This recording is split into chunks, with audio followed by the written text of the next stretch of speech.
மீண்டும் இடும்பவனம் கார்த்திக்கை தாக்கி பேசிய சுச்சி என்ன காரணம் அப்படிங்கிறது தான் விரிவாக இந்த காணொலியில் நம்ம தெளிவாக காண இருக்கோம். இதற்கு முன்பு வரை பார்த்திங்கன்னா நாம் தமிழர் கட்சியில் என்னென்ன பிரச்சனைகள் இருக்குது அப்படிங்கிற மாதிரியான விஷயங்கள், இல்லை சில தயக்கங்கள், பல விஷயங்களை நம்ம பகிர்ந்திருக்கோம். போன காணொலியில் கூட இவங்க ஏன் பேசினாங்கங்கிறது நமக்கு புரியல. ஆனால் இப்படி ஒரு விஷயம் திடீர்னு பார்த்திங்கன்னா நாம் தமிழர் கட்சியில் எழுந்திருக்கு அப்படிங்கிறத நம்ம பதிவு செய்திருந்தோம். ஆனால் இப்போது நமக்கு ஒரு விஷயம் தெளிவாகிறது. அது என்ன அப்படின்னா, களஞ்சியம் அவர்கள், முத்துப்பாண்டி அவர்கள் கட்சியை விட்டு விலகி விட்டார்கள். இன்னும் சொல்லப்போனால் நாம் தமிழர் கட்சியிலே இடும்பவனம் கார்த்தி பயணித்துட்டு இருக்கும் போதும் கூட அவர் விலகினார். தெரிந்த பிறகு மீண்டும் விலகியவரை கேள்வி கேட்க நீ யார் அப்படிங்கிறதையும் இந்த காணொலியில் அவங்க கேட்குறாங்க. இதற்கு முன்பு பேசும்போது பார்த்திங்கன்னா, அவரை நீ எப்படி கேள்வி எழுப்பலாம், அவர் எந்த கூட்டத்துக்கும் காசையும் வாங்காமல் வருவார் அப்படின்னாங்க. யாராவது ஒருவர், நான் போன காணொலியில் பதிவு பண்ண அதே வார்த்தையை பதிவு பண்ணுறேன், இடும்பவனம் கார்த்தி ₹1 வாங்கினார்னு ஏதாவது ஒரு இடத்துல நமக்கு ப்ரூவ் பண்ணி காட்ட சொல்லணும். அதிகபட்சமாக அவர் அந்த பேருந்துக்கு போகிற அந்த பேருந்து செலவுக்கு தவிர வேறு எதுக்கும் காசு வாங்கினது கிடையாது. ஏன்னு கேட்டால் அவர்கிட்ட காசு கிடையாது, அதனால் அவர் அதை வாங்குறாரு. இல்லையா, சில இடங்கள்லாம் அவர் நடந்தே சென்றுடுவார். இப்போ ஒரு அரை மணி நேரம் நடந்தால் அந்த கூட்டம் நடக்கிற இடத்துக்கு போக முடியும்னா நடந்து போயிடுவார். நடந்து வருவது மட்டும் இல்லைங்க, கூட்டம் நடக்குதுன்னா அந்த இடத்துல அவர் தான் சிறப்பு அழைப்பாளர், அந்த இடத்துல சிறப்பு பேச்சாளர் அவர் தான் அப்படின்னாலும் முதல் வரிசையில் ஒரு நாளும் உட்காந்து நான் பார்த்தது கிடையாது. இன்னும் நாங்கள் என்ன சொல்கிறது, பல வருடங்களாக பின்தொடர்ந்து வந்துட்டுருக்கவங்க, அனைத்து கூட்டங்களையும் சந்திக்கிறவங்க, இவங்க பேசுகிறவங்க அந்த கூட்டத்துக்கெலாம் வந்திருக்காங்களாங்கிறது எனக்கு தெரியல. ஆனால் நாங்கள் அந்த கூட்டத்தில் இருந்தவங்க அப்போ எப்பொழுதுமே பின்னாடி தான் உட்காருவார்.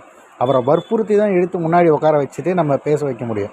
அவர் பேசுகிற அந்த நேரத்துக்கு மட்டும்தான் எழுந்து வருவார். பேசி முடித்த பிறகும் கூட அந்த இடத்துல மேடையில் ஏதாவது பேச வராங்கன்னா இறங்கி பட்டுன்னு பின்னாடி போய் நிற்பார். அண்ணன்மார்கள் பின்னாடி தான் நிற்பார், கை கட்டி நிற்க. இதெல்லாம் எதுக்கு சொல்கிறேன் அப்படின்னா, இதுக்கு முன்னாடி இவங்க அவர் அவ்வளோ தவறாக பதிவு பண்ணும்போது நம்ம உண்மையும் பதிவு பண்ண வேண்டியது நமது கடமை இல்லையா? அப்போ தொடர்ச்சியாக இந்த மாதிரி இவங்க பண்ணுறாங்கன்னா அப்போ என்ன நோக்கமாக இருக்குங்கிறத மக்கள் இலகுவாக புரிஞ்சிக்கணுங்கிறதுக்காக நான் சொல்கிறேன். சில தமிழ் தேசியவாதிகளுக்கு யாராவது ஒருத்தவங்களுக்கு இல்லை அவங்க சொல்கிற மாதிரி இதை கேள்வி கேட்காம கடந்து போகலாம் இல்லையா அப்படிலாம் சிலருக்கு தோணும். கடந்து போகாமல் ஏன் போகணும் அப்படிங்கிறது தான் என்னோடய கேள்வி. அவர் இப்போ அரசியலில் சார்ந்து ஒரு விஷயங்கள் இருக்குன்னும் போது ஒருத்தவங்க தவறு செய்தாங்கன்னா என்னென்னு கேட்க தான் செய்வாங்க. இப்படி பேசுகிற இவங்க சீமான் அவர்களே பார்த்திங்கன்னா உதயநிதியோட பேசினாரே அப்படின்னு ஒரு கேள்வி எழுப்பும்போது தான் நமக்கு புரிஞ்சுது அவங்களுடைய கோபமோ இல்லை நோக்கமோ இடும்பவனம் கார்த்தி அவர்களை கேள்வி எழுப்புவதோ மற்ற விஷயங்கள்லாம் கிடையாது. அவர்களது நோக்கம் என்பது முழுக்க முழுக்க நாம் தமிழர் கட்சியில் இருக்க எல்லாரையுமே ஏதாவது ஒரு கேள்வி எழுப்புவதும் அவர்களை குறை சொல்வதுங்கிற அந்த இடத்துக்கு போயிட்டாங்கன்னு நமக்கு தெரியுது.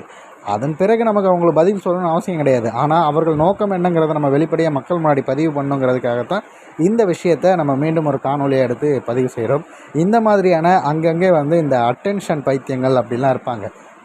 அந்த மாதிரியான வார்த்தைகள் சிலருக்கு உறுத்தலாம். இருந்தாலும் நமக்கு அதை பார்க்கும்போது அப்படி தான் தோணுச்சு. அவங்க எவ்வளோ வார்த்தைகள் திட்டினாங்க, அதுக்கு இது ஒரே ஒரு வார்த்தை சொல்கிறது ஒன்றும் தப்பு இல்லைன்னு நான் நினைக்கிறேன்.